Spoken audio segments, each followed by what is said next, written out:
YouTube, what's good? It's your boy Will, back in the building with another video. Welcome back to my channel. If you're new here and you enjoy content like this, consider hitting subscribe. So yo, today I got a new field monitor from Viltrox. Shout out to Viltrox for hooking your boy up with this monitor. If you've never heard of Viltrox, they make budget devices, things like lenses, field monitors, they have lights. Today we're gonna be looking at the DC 550 Pro, which is a 5.5 inch 1080p touchscreen monitor. What makes this stand apart from others is the price. The price for this is going to be $198, and the DC series non-touchscreen is $168 US. With field monitors, it really helps enhance the size of the screen so you can see more details. Field monitors also have the advantage to be able to install Luts on them. This is a really great value for all the features that you're getting packed inside. So if you're in search of an affordable portable monitor with professional features, this may be a perfect option for you. So sit back, relax, and enjoy as we take a deep dive into the Viltrox 550 Pro. Let's go ahead, jump into the unboxing, and let's see what you all get. Once you get inside of the box, you can see the hardcover case. Feels pretty solid in my opinion. Inside the box, you are going to get your user manual, which will tell you all the things you need to know about this monitor. This comes with mini HDMI, micro HDMI, USB-C to USB-A cable, a monitor mount, 220 milliamp battery with a USB-C charging port. On the back of the battery, there is a battery indicator. With the battery fully charged and the monitor on full brightness, this thing will last you 1.5 hours. Lastly, you have your monitor, which is this guy right here. One of the first things that I noticed was this, and look how cool this is.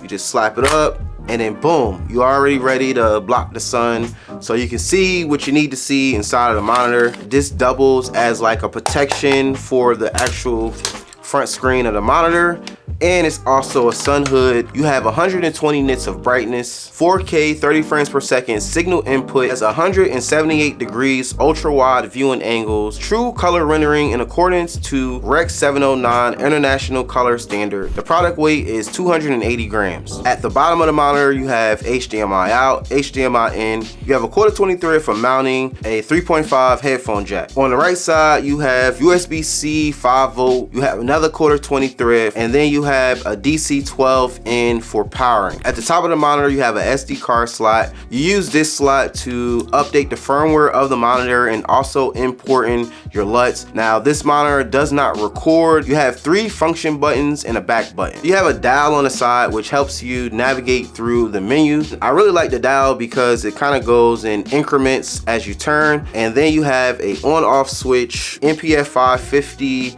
battery slot. This is the first time I've ever seen a sun hood like this. Most of the field monitors that I have, they have like this weird Velcro that you have to attach, versus this one, it's like meant to be here. This little guy right here feels pretty solid. I definitely have confidence in this. Let's go ahead and jump inside of the menu system and discover all of the cool features that this has to offer. So if you go on the left side and you slide up or down, it will change the volume settings of the monitor. If you go to the right side, you go up and down, it changes the backlit of the monitor. You can pinch to zoom. So if I was trying to like focus on something, I could pinch to zoom in really close on something to see if I actually have it in focus. So to go into the menu system, you can simply double tap to pull it up, or you can press the knob in to pull up the menu. Inside the menu, you can see you have 4 icons at the top. The first one is going to be waveform. You have mode. You have mark, image. You can also see right here the settings. So this is displaying at 4K at 24 frames per second. The highest input this can do is 4K 30.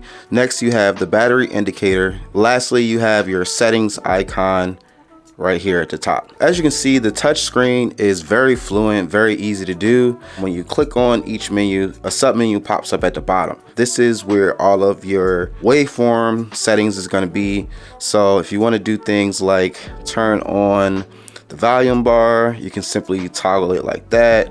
Waveforms, vector scopes. In your LUT table section, you have options of V-log, S-log, D-log, and red log. Next one is the mode section. So in here, you can do simple things like focus peaking. You have false color, You have zebras right here. The next one is the mark. So let's say if we want to change the aspect ratio, we can do so right here. You can also do grid lines right here. You have zoom, so I can click here to do 8x zoom. That's very useful for making sure that you nail your focus. The next option is your image settings. So you can do things like change it from vivid to soft to standard. You can increase the contrast of the monitor, the brightness, saturation, hue, color temperature. If you go into your settings menu, you can do things like change the language. You have your fan speed, which is good. Right now I have it on low. You have your volume right here. You can actually change the function keys up top. So right now it's set to waveform to be that one, false color for this one. If you go into the menu settings, you click on F keys, I can actually change F1 to be something different. You could also do this with the rotating knob on the side. So you see you press in, you get to pull the menu up, press in again, and now I go into a sub menu. Click in to actually affect that sub menu. I will say it's so much faster to navigate through the menu settings by just clicking. I really have nothing but good things to say about this monitor, but I did find some cons. So the first con for me, in my opinion, is going to be where the HDMI slots are. Depending on how you have this set up, that can be an issue. Another con for me is going to be the fan noise. Now, it's really not that big of a deal, but it is something that I noticed. One good thing is they have 3 selections when it comes to the fan noise. The only downside is it goes back to middle every time you power cycle the monitor. Another thing I will say is kind of confused why they go with this really sleek gray and black design, but then they give you like a white battery. Another thing that's probably just me being picky is when you put the battery on, the Viltrox logo is like upside down. A missed opportunity here. One more downside is this monitor only supports 4K 30. So if you put 4K 60 input,